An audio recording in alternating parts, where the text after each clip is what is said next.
आपन मिट्टी आपन भाषा में रहो सबके स्वागत बाटे। हम उमेश पांडे आज रुआ सबके आपन मिट्टी आपन भाषा के सौजन्य से दूगो वीडियो दिखावे जा रहल बानी। वो दोनों वीडियो के अलग अलग मार्गदर्शक बटुए, अलग अलग कार्य बटुए, लेकिन ऐसा वीडियो बा कि रुआ देखब तक दीपावली के दिन मिट्टी के बर्तन के उपलब्ध होला और मिट्टी के बर्तन में ही दीप जलावल जाला, जौना के अनुसार हमनी के घर द्वार सब उजाला हो जाला। तब मिट्टी के बर्तन कहाँ से आवेला, भाड़ कहाँ से आवेला, जो कि भाड़ में लोग चाय पिएला, चाय के चुस्की लेला, वो भाड़ कहाँ से आवेला, वो कैसे बनेला, जो कि कलश होला जो कि पूजा में काम आवेला, आखिर वो कलश कैसे बनेला, इरुआ के हम दिखावे जा रहा बनी। अगला वीडियो में वो बनाए वाला के का दिकदारी होला, कैसे परेशानी होला, आखिर उ लोग बनावल काम अपन जो कि कार्य करत है लोग काहे छोड़े जा रहा बड़ो, काहे वो यंत्र लिप्त होके जा रहा बटुए। तो वह सबके अगला वीडियो में यह देखे के मिली कि उत्तम कुमार जी एक दिया बनाए वाला, दीप बनाए वाला, जो मिट्टी के बर्तन बनाए वाला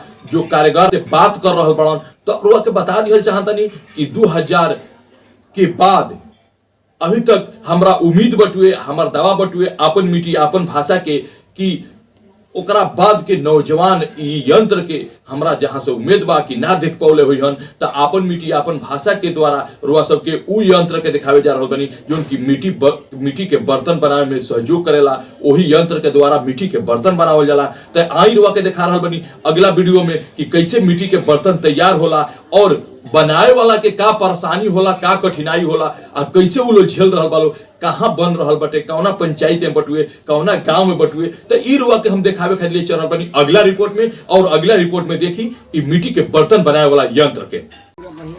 आज हम चंदा में बानी, ई चंदा पंचायत के वार्ड नंबर यहाँ के 12 से बानी, भरत कुहार यहाँ के बानी। ई देखी आज भी एगो चंदा में एकमात्र ऐसा यहाँ के बानी कि जोन कुम्हार के काम अभी तक जिंदा बा।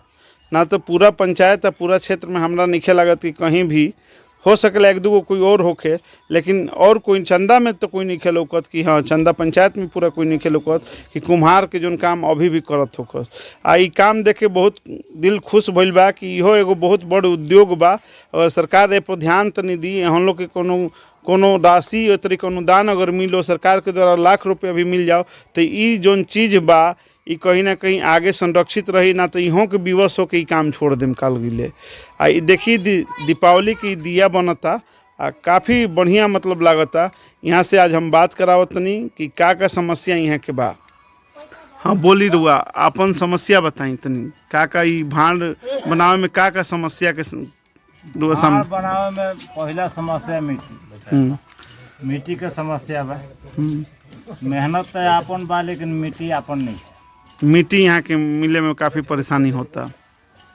मिट्टी के बाद कंडा आपन नहीं है, खरीदारी करे के बाद। अच्छा, मतलब गोईठा वगैरह उपला वगैरह। अच्छा, खरीद के लिया के बाद मतलब काफ़ी कुल मिला के महंगा ई सौदा हो जाता आज के डेट में। अब मजदूरी जोन बा तो यही पर कुछ बा आधारित आदमी बा। अच्छा, और इहे मतलब जीवन यापन की पेशा इहे मात्र रह गई बा। हाँ, मतलब केहू तरी काम चलत राउर, ना नौकरी बा, ना कोनो बिजनेस बा, ना गृहस्थ, ना खेती बा, यही बात में आश्रित बा। एगो ई पंचायत के खातिर गर्व के भी बात हुई कि अगर एकरा के संरक्षित कल जाओ, यहाँ के संरक्षण दिहल जाओ तो काल गईले रउआ भी अगर भरियार बाजार में चाहत नहीं कि भाड़ के चाय हमरा मिलो तो रउआ यहाँ भी आ सकिला। जितना हम भरियार के दुकानदार बने चाहे कोई भी दुकानदार बा, एगो अपील बा कि हमने के प्लास्टिक छोड़ के, कागज़ के कप छोड़ के काहे ना भाड़ पर आवल जाओ। अगर ये भाड़ पर आवल जी तो हमने के का हुई कि बहुत एगो बढ़िया मैसेज जाई। हमने के एगो भाड़ के चाय के स्वाद भी अलग होला। अगर भरियार के दुकानदार यहाँ से आके डिमांड करते हैं तो हो सकत रहला कि इनकर काम में जीवन बा, भले 1 रुपया हमरा चाय महंगे मिलो लेकिन एगो बढ़िया एगो मैसेज जाई।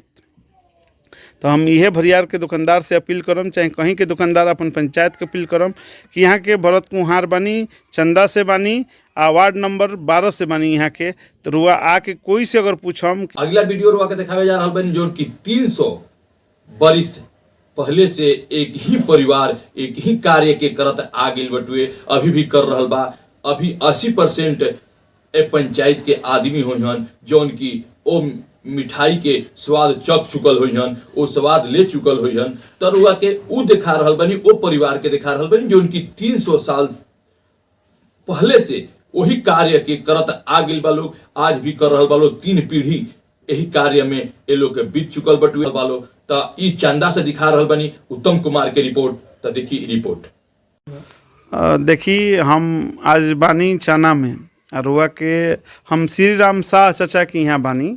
यहाँ के बारे में हम बता देते नहीं कि यहाँ के लगभग आज से यहाँ के जोन परिवार बा ई एगो लखठो उद्योग जोन बा, जोन हमने के ग्रामीण उद्योग जोन कहाला, यहाँ के ई अभी तक बचैले बनी। यहाँ के चाना में 12 नंबर वार्ड से बनी।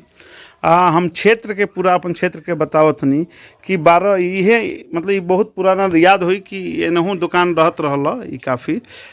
जब हमने के चाना वाला ही पुराना रोड हो, जब टूरीगंज कोई जात रहल तो इहे रोड धो के जात रहल, तो सबके याद होगी हमरा जहाँ तक। अभी तक यहाँ के ई कार्य जीवित बा। एकरा खातिर हम सैल्यूट करत नहीं कि अभी भी उद्योग ई जिंदा बा, यहाँ के जिंदा बरकरार रखले बनी।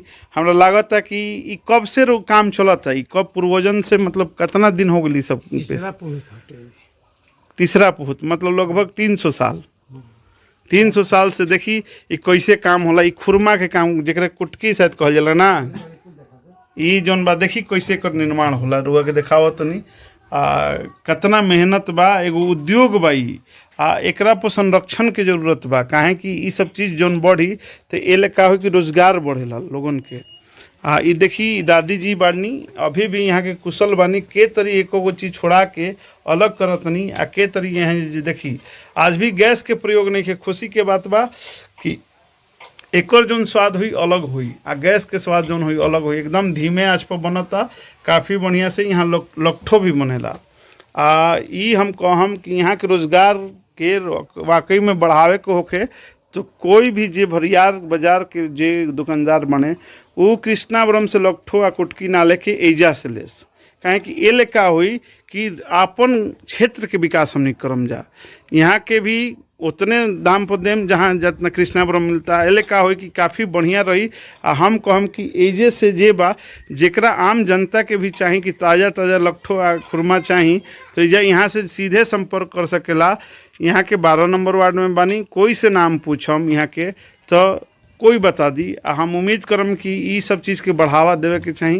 कहीं भी कभी कोई के कुछ देवे के बाद तो डिमांड क के रुआ बनवा सकीला। ये काफ़ी बढ़िया चीज़ बा कि सरकार के भी इस चीज़ पर ध्यान देवे के चाही कि ऐसन ऐसन लोग के जोन बा का होके रोजगार बढ़ो।